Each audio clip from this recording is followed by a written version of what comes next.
the first step that Congress can add to the work that is already being done. Access to post-traumatic stress disorder treatment is especially important since veterans living in such areas that are outside of some of our larger centers are less likely to be diagnosed. We should not wait. I believe we are of good mind and goodwill when it comes to our soldiers. I ask my colleagues to support the amendment.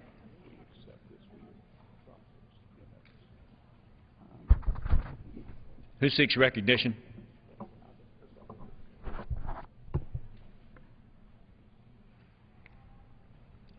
Mr. Chairman, I rise in support of the amendment. Gentleman from Florida is recognized.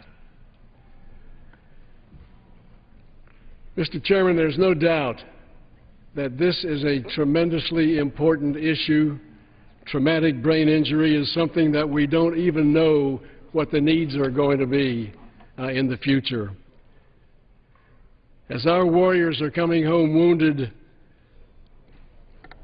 full of high spirit and full of morale and full of the fight that they would like to go back to if they were able medically and if they could.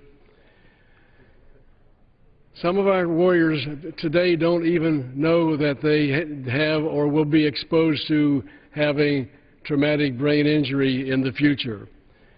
It's something we just don't know the answer to. We also know that the medical professionals tell us that they cannot just use money just to spend it, but they have to use it effectively and they have to use it where it is producing results. But in view of this, I think it's important to guarantee that we have an adequate source of funding for this medical research and the treatment of these wounded warriors who suffer with this affliction. And so, in view of that, I rise in support of the amendment. The gentleman yields back his time. The gentleman from Washington. I rise in support of the amendment. This is an important subject to all of us. I strike the requisite number of words. Gentleman is recognized for 5 minutes. And I would just point out that the committee has added $125 million this year and $454 million over the last several years, going back to when Mr. Murtha and I were chairman. So we completely concur that this is an important issue, and the gentlelady has made a very compelling case. I rise in support and yield back my time. The gentleman yields back his time. The question is on the amendment offered by the gentlewoman from Georgia. Is recognized. The gentleman from Georgia is recognized. Thank you, Mr. Chairman. You seek to strike the last word? The last word. You're recognized for 5 minutes. Thank you, Mr. Chairman. I'm a physician. I represent Fort Gordon, Georgia. We have a tremendous amount of soldiers as well as vets from the Vietnam era with post-traumatic stress disorder. I'm also in the Navy Reserve. I was seeing patients earlier today, and I saw a lady who was a sailor, was an intelligence sailor in Afghanistan, and she's suffering from PTSD and all the problems associated with that. At Fort Gordon, Georgia, we're trying to expand the facilities there to treat PTSD, to do the research and development. That's a teaching hospital as well as a hospital that cares for soldiers. So I applaud my friend from Houston's amendment here. It's certainly an extremely important issue that we're going to face. We're going to face this issue for the next 5, 6, 7 decades as a nation. We cannot put as much emphasis as this issue is going to demand over the next few decades even. So it's actually an extremely important amendment. I congratulate Ms. Jackson-Lee on this amendment, and I rise in support of the amendment. I yield back. The gentleman yields back his time. Anyone else seek recognition? The question is on the amendment offered by the gentlewoman from Texas. Those in favor say aye. Those opposed, no. In the opinion of the chair, the ayes have it. The amendment is agreed to. Gentlewoman from Texas. I have an amendment at the desk, amendment number 67. The clerk will designate the amendment.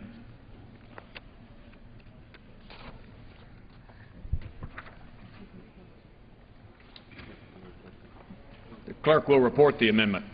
Amendment offered by Ms. Jackson-Lee of Texas. Page 9, line 6, after the dollar amount, insert reduced by $600,000. Page 33, line 18, after the dollar amount, insert increase by $500,000. Page 34, line 1, insert after the dollar amount, insert increase by $500,000. The gentlewoman from Texas is recognized for 5 minutes. I'm going to take a moment, since I've just followed my amendment, to thank Mr. Young and Mr. Dix for seeing an expanded category of individuals suffering from PTSD and accepting my amendment and working with us. I want to thank Dr. Brown for his service and his direct view of what happens to great Americans, soldiers who have sacrificed and they cannot function because of PTSD. So I am grateful for that. And the reason why I say that, Chairman Young and to Ranking Member Dix, is because many people don't realize the work that the Defense Appropriations and the Pentagon does on a number of health issues. One of them happens to be cancer. And I've heard in coffee clutches or around dinner tables that cancer is an epidemic. It seems appropriate for the Defense Department, that has been at the cutting edge of technology over the years, such as the Internet, can talk about or be at the lead. So I intend to offer an amendment that I'd like to discuss. I'd like to discuss with Mr. Young and Mr. Dix, but I intend to withdraw. But it is very important. This amendment would increase funding under Title VI, Defense Health Programs, by $500,000 in order to fund research related to triple-negative breast cancer, and will be offset by reducing the general operations and maintenances and activities of the Department of Defense. I'm hoping my colleagues will work with me on this. And I hope they'll be reminded of a young woman by the name of Yolanda Yvette Williams, who was an outstanding medical professional who fought against this triple third-grain cancer and left behind a husband, a mother, and 2 children. It is a specific strain of breast cancer for which no targeted treatment is available. The American Cancer Society calls this particular strain of breast cancer an aggressive subtype associated with lower survival rates. I offer this amendment to increase funding for research, not to take away monies from others, but I would certainly like to, out of this discussion, have this kind of cancer looked upon as we are doing our research, to develop a targeted treatment for the triple-negative breast cancer strain. Breast cancers with specific targeted treatment methods such as hormone and gene-based strains have higher survival rates than the triple-negative subtype, highlighting the need for targeted treatment. If I might, Mr. Dixon, I'll yield to you just to say a word about Yolanda, who was a dedicated member of the Good Hope Baptist Church. She was a graduate of Texas Southern University. She received a number of degrees, a member of the Jack and Drill. Her mother was a medical professional, Dr. Lois Moore, and she was a chief clinical officer for the Atrium Medical Center Hospital in Stafford, Texas, having a long history, even though she was very young, of her commitment as a nurse to medical care. This young woman did not have a chance because of this enormous strain that does not have a high survival rate. It is treatment, is hormone gene-based strains, and it has, as I said, a difficult time of survival. Will the gentlelady I'd be yield? happy to yield. I appreciate the sincerity and the gentlelady's commitment to these programs. I have been a supporter of these programs over the years. Triple-negative breast cancer is a very, very aggressive and difficult type of cancer, and as the department goes through its work, peer-reviewed research, we will bring this up next year in our hearings and ask them what they're doing about this. I appreciate it. Let me just say, breast cancer accounts for 1 in 4 cancer diagnoses among women, but the American Cancer Society estimates that in 2011 more than 26,000 African-American women will be diagnosed with breast cancer and another 6,000 will die. This impacts all women of all backgrounds, and my interest is to make sure that every subset has a seat at the table, Chairman Young, so that no matter what background, what ethnic background you come from, you will not, in essence, suffer the opportunity for full research. My amendment was $500,000. It is in tribute to the honor and the leadership and the life of Yolanda Williams. I would like to ask my colleagues here on the Appropriations Committee to allow me to engage with you and to possibly modify as we go forward language to just say that this money will be available for difficult strains of cancer so that her life will be honored and that we would be able to move forward. With that, I will submit the rest of my statement into this record, just concluding by indicating that I had the privilege and honor of paying tribute to Ms. Williams at her homegoing service, and I want to offer to her family again, her husband and her children and her mother and all her family members, my deepest sympathy for this valiant American woman. With that, I know that we will work together. I ask unanimous consent to withdraw this amendment, and I yield back. Without objection, the amendment is withdrawn.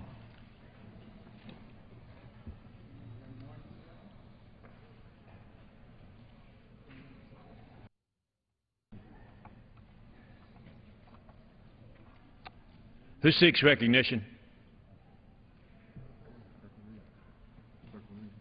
Clerk will read. 10, line 16, Operation and Maintenance, Army Reserve, $3,047,033,000.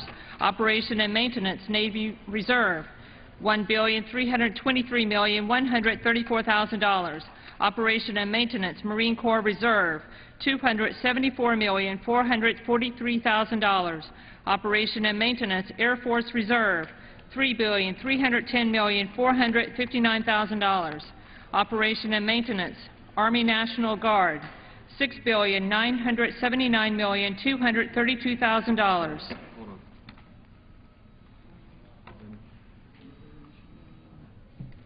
Operation and Maintenance. Does any member seek recognition?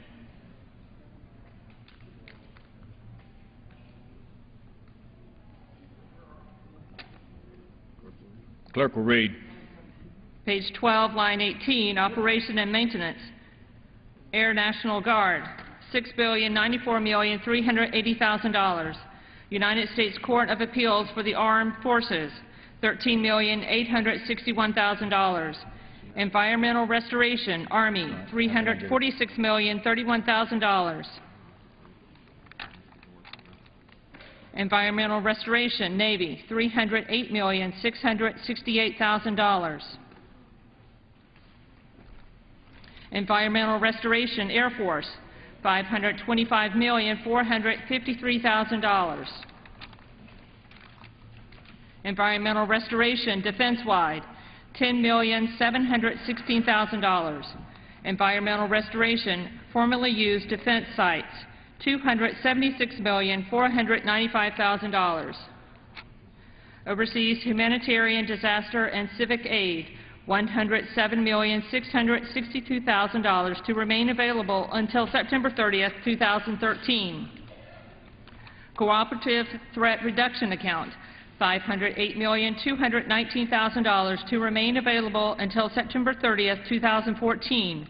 Department of Defense Acquisition Workforce Development Fund, $105,501,000.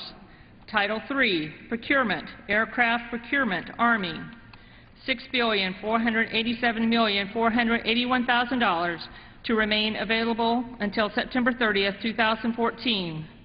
Missile Procurement, Army, $1,464,223,000 to remain available until September 30th, 2014.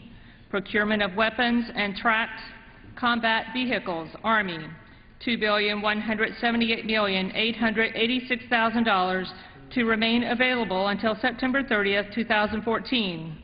Procurement of Ammunition, Army, $1,952,000, $1,952,625,000 to remain available until September 30th, 2014. Other procurement, Army, $9,371,952,000 to remain available until September 30th, 2014. Aircraft procurement, Navy, $17,804,750,000 to remain available until September 30th, 2014. Weapons procurement, Navy, $2,975,749,000 to remain available until September 30, 2014. Procurement of ammunition, Navy and Marine Corps. $633,048,000 to remain available until September 30, 2014. Shipbuilding and conversion, Navy. For outfitting, post-delivery, conversions, and first destination transportation, $270,639,000. Completion of prior year shipbuilding programs, $73,992,000. In all, $14,725,493,000 to remain available until September 30, 2016. Other procurement, Navy. $5,996,459,000 to remain available until September 30, 2014. Procurement, Marine Corps. $1,453,602,000 to remain available until September 30, 2014. Aircraft procurement, Air Force. $13,987,613,000 to remain available until September 30, 2014. Missile procurement, Air Force. $5,689,998,000 to remain available until September 30, 2014. Procurement of ammunition, Air Force.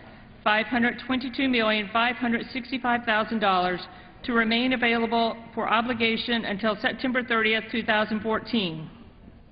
Other procurement, Air Force. $17,260,619,000 to remain available until September 30, 2014. Procurement, defense-wide. $5,446,447,000 to remain available until September 30, 2014. Defense production, Act purchases, $29,964,000. Title IV, Research, Development, Test, and Evaluation. Research, Development, Test, and Evaluation, Army, $9,381,166,000 to remain available until September 30, 2013. Mr. Chairman. What purpose does the gentleman from Georgia rise? Mr. Chairman, I have an amendment at the desk. Clerk will designate the amendment.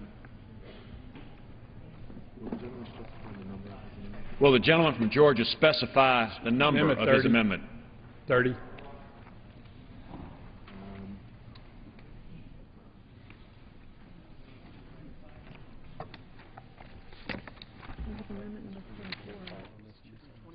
The gentleman has 24 and 25. Would the gentleman designate which of those amendments? It's 24, Mr. Chairman. This is the Army, environmental one. It's 24. Clerk will designate the amendment. Amendment number 24, printed in the Congressional Record, offered by Mr. Brown of Georgia. The gentleman from Georgia is recognized for 5 minutes. Thank you, Mr. Chairman. This amendment eliminates both the environmental quality technology research account and the management support set to accompany that research under the Department of Army, sending $25.7 million to the spending reduction account. Much of the research conducted by the Army is of merit and deserves the funding provided. Without some of these research programs, we would not have many of the technologies that protect our service members and makes them more effective soldiers. However, I do not see the need for the Army to conduct research on technologies pertaining to environmental quality. This type of research would be best conducted in a university or in the private sector. Asking the Army to research something that does not directly coincide with their direct mission is imprudent, and these funds would be better used in reducing the burden of debt on our nation. I urge my colleagues to support this amendment. I yield back. Gentleman yields back his time. What purpose does the gentleman from Washington rise? I rise in opposition to the gentleman's amendment. The gentleman is recognized for 5 minutes.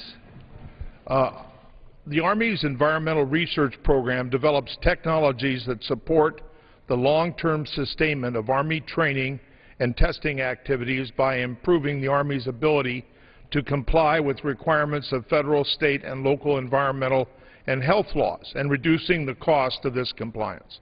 The program develops technologies to decontaminate or neutralize excuse me, Army unique hazardous and toxic waste at sites containing waste ammunition, explosives, heavy metals, propellants, chemical munitions, and other organic contaminants.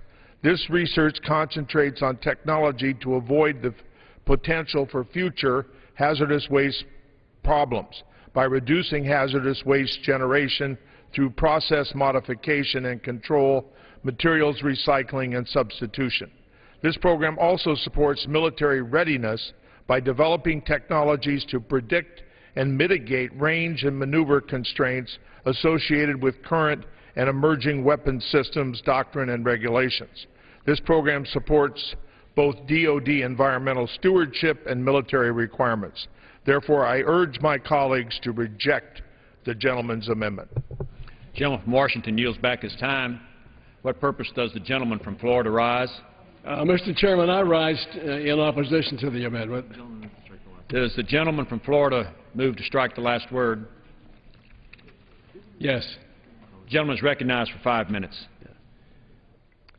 Mr. Chairman, the Army budget documents submitted to the committee during our lengthy hearing process, and they were lengthy, stated that funding in the request for this purpose is to support the long-term sustainment of Army training and testing activities by improving the Army's ability to comply with requirements mandated by federal, state, and local environmental laws. In other words, what we're dealing here with is an issue that the military is mandated to comply with by existing law. We have already, and I said this before, I'm going to say it again probably numerous times today, we have already reduced the President's budget request for the defense bill for fiscal year 2012 by $9 billion. It wasn't easy. We took a lot of cuts, but we have taken a lot of cuts, and I just don't think that we should take this cut, and so I object and I oppose this amendment. I yield back. The gentleman yields back his time. The question is on the amendment offered by the gentleman from Georgia. Those in favor say aye. Those opposed, no. In the opinion of the chairs, the noes have it. The amendment is not agreed to. Mr. Chairman. What purpose does the gentleman from Georgia rise? I have an amendment at the desk. It's number 25. Clerk will designate the amendment. Amendment number 25, printed in the Congressional Record, offered by Mr. Brown of Georgia. The gentleman from Georgia is recognized for 5 minutes. Thank you, Mr. Chairman. My amendment zeroes out the HIV research, RDT&E funding under the Department of Army, moving $22.7 million to the spending reduction account. Again, here we see research being conducted by our military that does not focus on the core mission of national security. HIV research is being conducted to the tune in my home state of Georgia at the Center for Disease Control as well as the National Institutes of Health. It is this type of duplication the American people have demanded that Congress eliminate. This may mean agencies and departments coordinating more effectively to share information, but we must all work together more sufficiently in the name of reduced spending. I urge support of this amendment, and I yield back the balance of my time. The gentleman yields back his time. The gentleman from Washington is... I rise in opposition to the gentleman's amendment. The gentleman from Washington is recognized for 5 minutes. HIV poses a threat to military personnel in terms of readiness and force protection, and may affect the stability and security of many nation states. American troops deployed to areas of the world such as sub-Saharan Africa and Asia face an increased risk of exposure to the HIV virus. Targeted research into prevention of infection, treatment, and cures is needed to reduce this threat to U.S. military personnel, protect U.S. military readiness, and decrease treatment costs for the Department of Defense health infrastructure. The bill provides a total of $24 million above the request, including $8 million in the Defense Health Program and $16 million in research, development, test, and evaluation, Army, related to HIV/AIDS research. This funding will enhance efforts to prevent new HIV infections in the military, develop better tests and treatment options for military personnel and healthcare beneficiaries, and provide for a comprehensive program of research and development on preventive HIV vaccines. I urge my colleagues to reject this amendment, and I yield back my time. The gentleman from Washington yields back his time. What purpose does the gentleman from Florida rise? Mr. Chairman, I move to strike the last word. The gentleman is recognized for 5 minutes. Mr. Chairman, I rise in opposition to the amendment that would eliminate all of the funds for the Army's military HIV research program. Since 1986, the military has recognized the HIV epidemic as a threat to U.S. and allied forces worldwide, and this program has evolved to become an important international partner in efforts to combat this disease. With over 33 million infections worldwide, HIV poses a significant threat to our own military, who are serving our nation throughout the world. Additionally, HIV has been identified as a national security priority in the President's National Security Strategy since 2002. Previous funding for the military HIV research program has helped ensure a safe blood supply for our warfighters. More recently, funding has supported the first vaccine clinical trial, which showed a reduction in the risk of HIV infections to humans.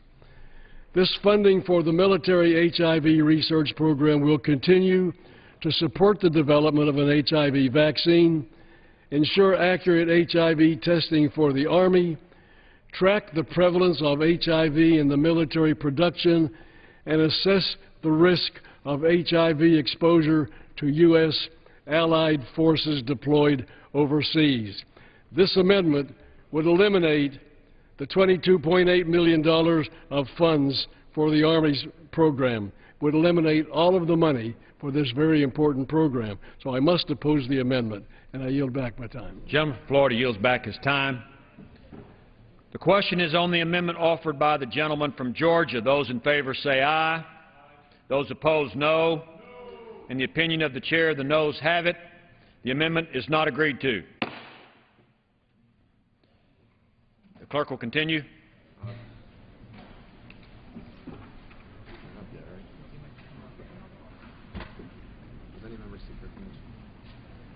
Does any member seek recognition? Clerk will read. Page 30, line 13, Research, Development, Test, and Evaluation, Navy, $17,798,950,000 to remain available until September 30th, 2013. What purpose does the gentleman from Georgia rise? Mr. Chairman, I have an amendment at the desk. It's number 26. Clerk will designate the amendment. Amendment number 26, printed in the Congressional Record, offered by Mr. Brown of Georgia. The gentleman from Georgia is recognized for 5 minutes. Thank you, Mr. Chairman. My amendment eliminates the environmental protection research under the Department of Navy, sending $21.7 million to the spending reduction account. Again, we see research being conducted that is not directly related to the Armed Forces mission, which could and should be conducted elsewhere. Currently, the Department of Energy, EPA, Department of Interior, and NASA are all conducting similar environmental protection research like the Department of Defense. This is yet another example of duplicative programs conducting duplicative research. Instead, let's free up the Navy to research technologies that fulfill their constitutional obligation of providing for the common defense of our nation and its citizens while decreasing unnecessary spending. I urge support of this amendment, and I yield back the balance of my time. The gentleman from Georgia yields back his time. For what purpose does the gentleman from Washington rise? I rise in opposition to the gentleman's amendment. The gentleman from Washington is recognized for 5 minutes. Many environmental laws, regulations, and policies impose restrictions on Navy vessels, aircraft, and facilities that would impede Navy operations if not met. The Navy must be able to conduct its national security mission in compliance with applicable environmental requirements in the U.S. and abroad without compromising performance, safety, or health while simultaneously minimizing the cost of compliance. This program develops and evaluates processes, hardware, systems, and operational procedures which allow the Navy to operate in U.S., foreign, and international waters, air, space, and land areas while complying with environmental laws, regulations, executive orders, policies, and international agreements. Projects funded in this program support Navy compliance with the Clean Water Act, the Act to Prevent Pollution from Ships, the International Convention for the Prevention of Pollution from Ships, and numerous others.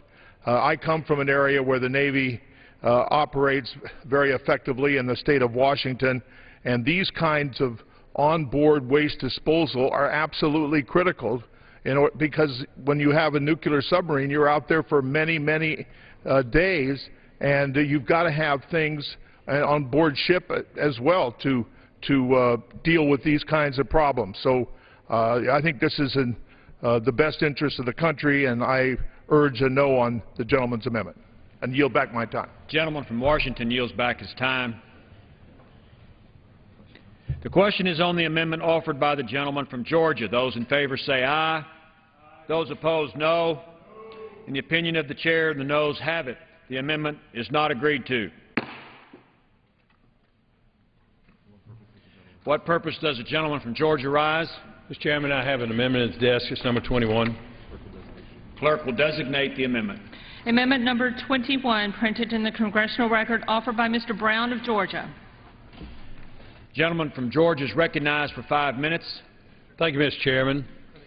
Mr. Chairman, my amendment would eliminate the Navy's funding for NATO research and development and transfer $9.1 million to the Israeli cooperative program. The Secretary of Defense has gone on record stating that, and I quote, "The NATO alliance has been used by many European nations as a means to subsidize their own defense spending with U.S. taxpayer money," unquote.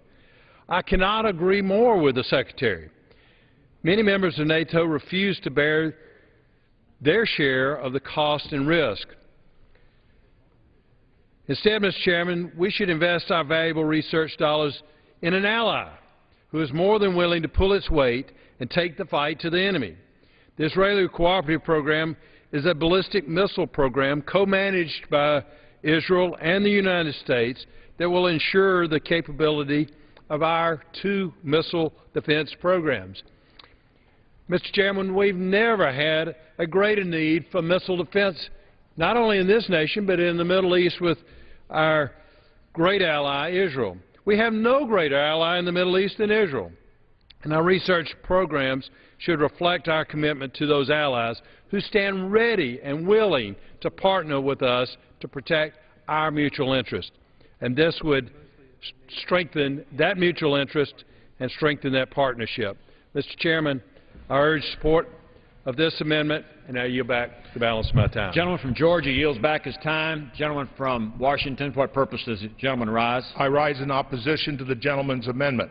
The gentleman is recognized for 5 minutes. NATO funding in this bill should not be curtailed because the U.S. and the NATO nations are one another's closest partners, and the NATO alliance has been a vital and successful part of U.S. foreign policy dating back to its formation in 1949. While the alliance must evolve in light of changing world events, there is no other practical option to structure U.S. strategic and security cooperation with our European allies.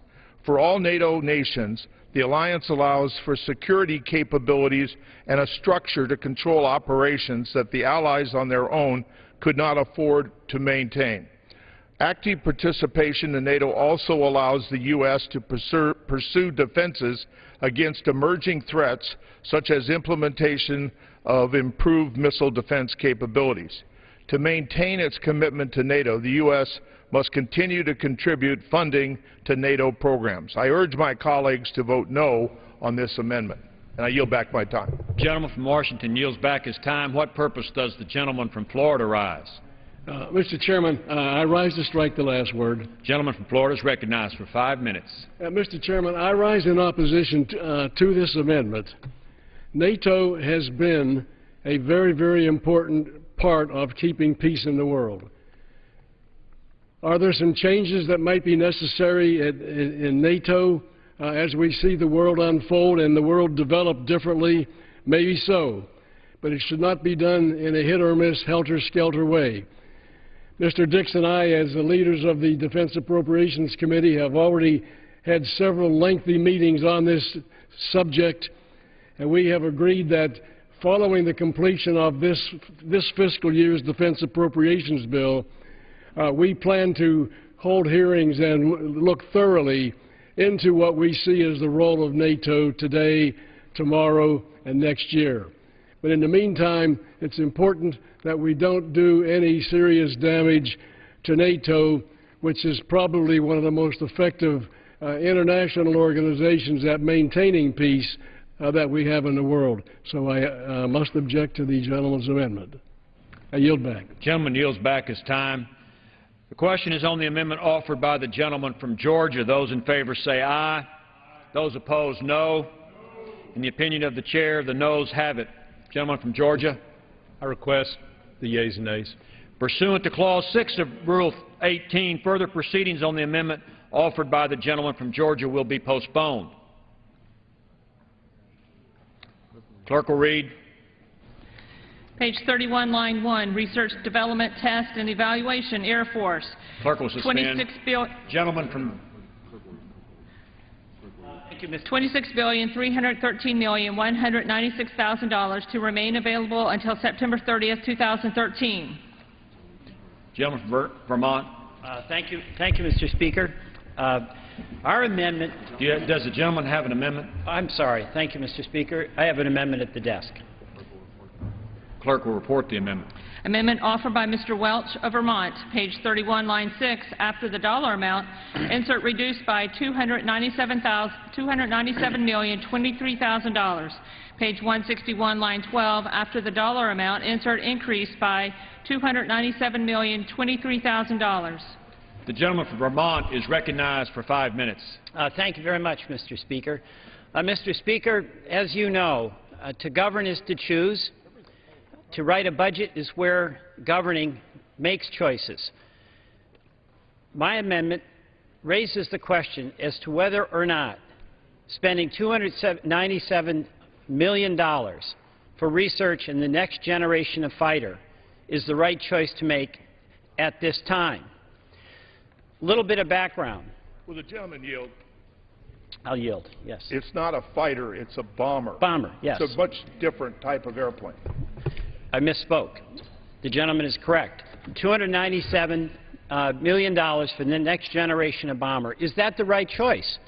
And here's the question. Number one, it may be desirable, but is it affordable? The Office of Management and Budget did not include this as a recommendation in the budget, nor did the President, who's charged more than anyone else in this country with our national defense. We have the right as a Congress and the constitutional responsibility to make our own judgments. Mr. Dix does a great job at that, as does Mr. Young. But we have to ask the question as to whether or not, when our Office of Management Budget, our House Armed Services Committee both say that the current fleet of bombers, Mr. Dix, is functioning very well, can we afford at this time $297 million for additional research? Now, the question is, it may be desirable, but is it affordable when we have this horrendous budget squeeze that we know is dividing this Congress because we have to make some very tough choices in the future? The second question that comes up is whether something that may be desirable comes at a cost that is unacceptable. Now, the defense budget is large, and necessarily so, but it is the one item of spending that has been exempt from cuts. The Environmental Protection Agency is going to be down 15%, NASA down 10%, yet the spending increase in the Pentagon is going to be substantial, despite the enormous budget pressures and this ongoing, very serious debate we're having about revenues and taxes that embrace both sides of the aisle. The third question is, if it's necessary, is there some burden on those who have the responsibility of overseeing taxpayer dollars in the defense budget to poke around and find that $300 million somewhere else in a nearly $700 billion budget? So those are the questions. It's not a direct assertion that we must suspend forever research on the next generation of bombers, but it is asking those questions in this time. Just because something's desirable, does that make it affordable? If it's desirable, at what cost does it come? And if it's necessary, are there other places in a $700 billion budget that we can find this $300 million to do research that will allow us to proceed? And that's what this amendment asks. It says tough choices for America have to begin here, and they have to include tough choices within the Pentagon budget. I reserve the balance of my time. The gentleman may not reserve. Does the gentleman yield back his time? Pardon me? The gentleman may not reserve his time. Does the gentleman yield back? I yield back the balance of my time. The gentleman yields back the balance of his time. What purpose does the gentleman from Washington rise? I rise in very strong opposition to the gentleman's amendment. The gentleman is recognized for 5 minutes. First of all, I have to again correct the record here that the President of the United States, OMB Defense Department, requested $197 million. Our committee held hearings with the Air Force and found from a lot of dialogue with the three companies that are competing that we might be able to accelerate this bomber replacement program if we could get an additional $100 million. So the President requested 197, and we added $100 million to that because we see that this program is vitally important. Now, I led the fight many years ago in the House on the B-2 bomber, and my colleagues got very tired of listening to me on this. But we started with that program at 125 bombers, and we wound up with only 20. So we need another stealth bomber, which can reach around the world, as we have seen the B-2 do just recently. And so this is a very high priority of the Air Force. I mean, next to tankers, the replacement of the bomber is going to, along with the Joint Strike Fighter, are going to be the top priorities for the Air Force. So this would be a catastrophic blow to terminate this program. And though I have the greatest respect for the gentleman from Vermont, I would say that I would stay with the committee, which unanimously supported this program, has always supported modernization of our strategic bombers and our strategic modernization of our submarines, which are two of the major issues that our committee is dealing with. So, again, I urge a no vote on this amendment. The gentleman yields back his time. What purpose does the gentleman from Florida rise?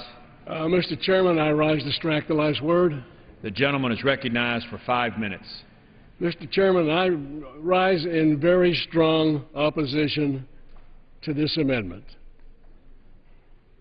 I've suggested so many times that I would not do anything, produce any bill or support any bill that affected our soldiers or that affected our readiness.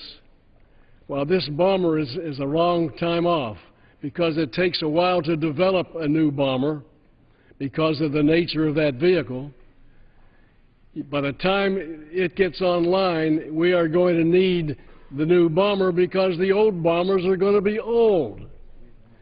Now, without going into all the detail that Mr. Dix did, and he did a very good job explaining in detail why this new bomber is needed, just let me relate a story that happened to me as a freshman and a member of the Armed Services Committee after a lengthy hearing with the United States Marine Corps. And this very, very distinguished, very powerful looking and appearing Marine came to me after the hearing and he said, "Listen, son," he called me son back in those days. He said, "Listen, son, we Marines will go anywhere to fight any war your country sends us to. We'll fight on the beach. We'll fight on the sea. We'll fight in the hills. We'll fight in the jungle.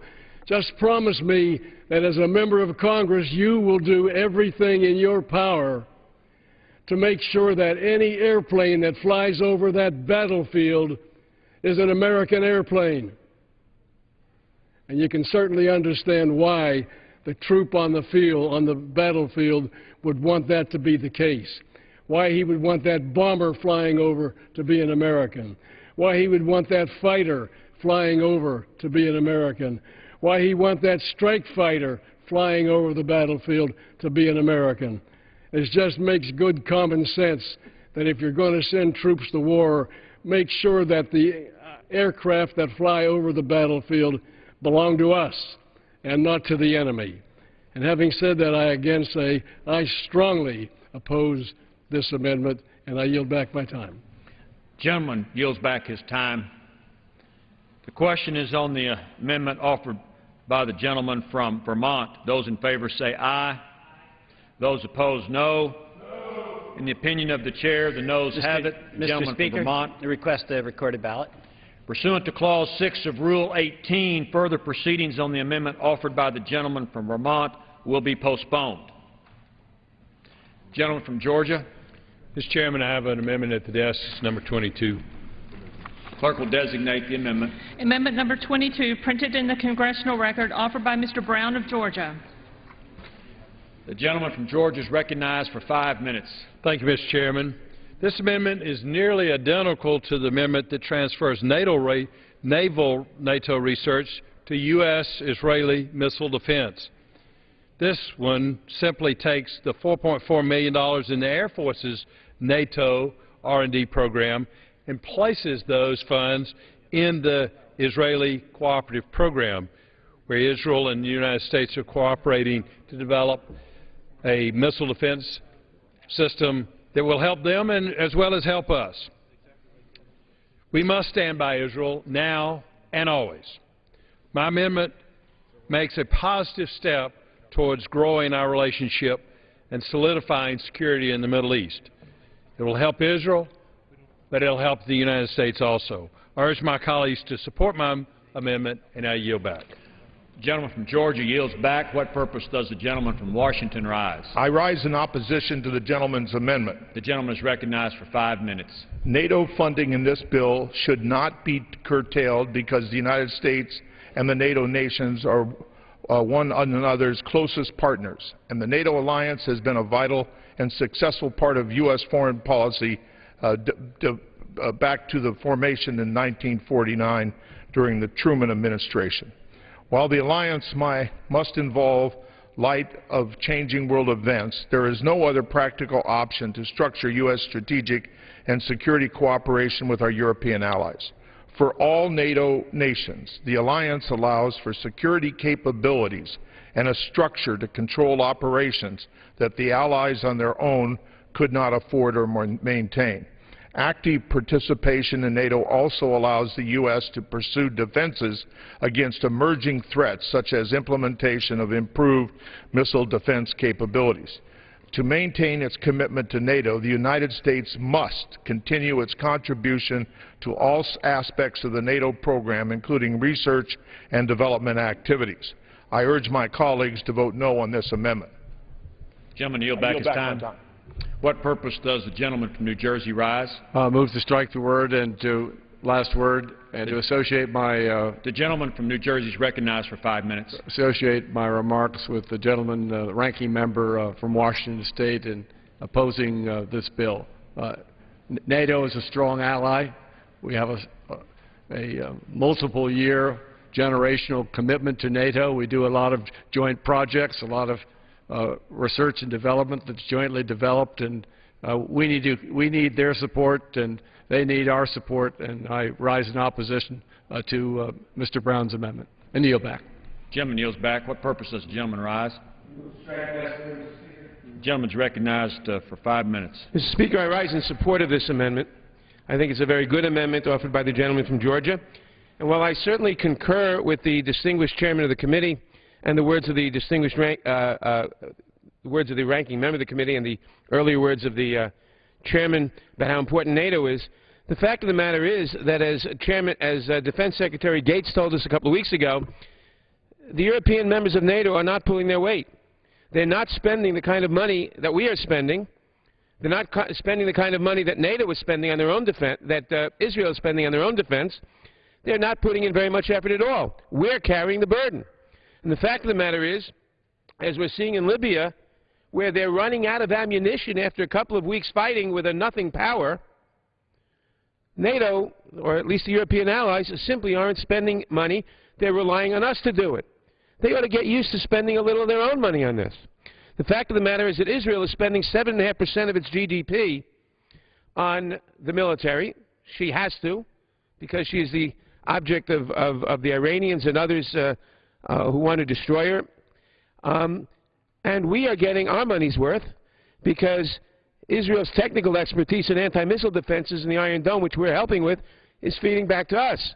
So switching these funds from NATO to Israel will benefit the United States in terms of anti-missile technology, will benefit Israel, which is putting in 7.5% of GDP, and may give a little more weight to Secretary Gates' words when he says to NATO, that they ought to, when he says to the European members of NATO, that if they want to pull their weight, they ought to start pulling their weight and spending a little more money instead of about, I think they're spending under 2% of GDP for defense now. And if they want to be allies of the United States, which we need them to be, which they should be, it can't be a one-way alliance.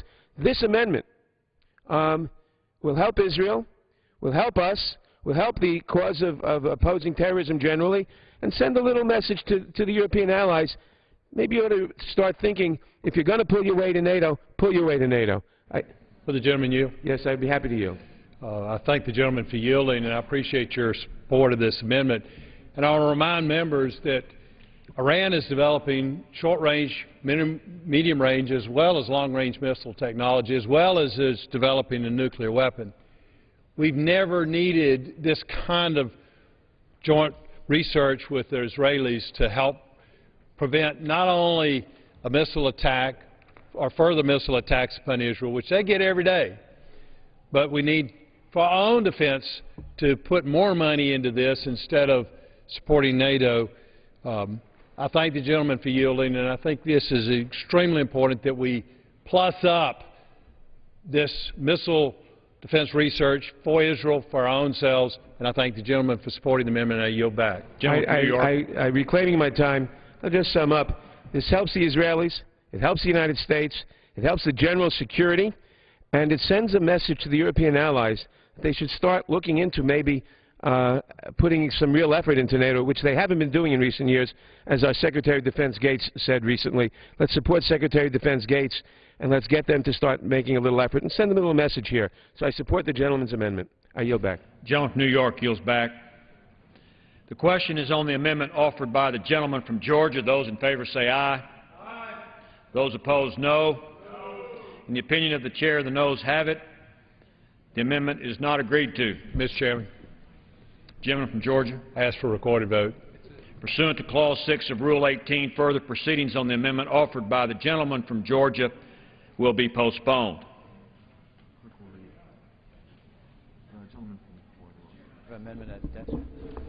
Clerk will designate the amendment.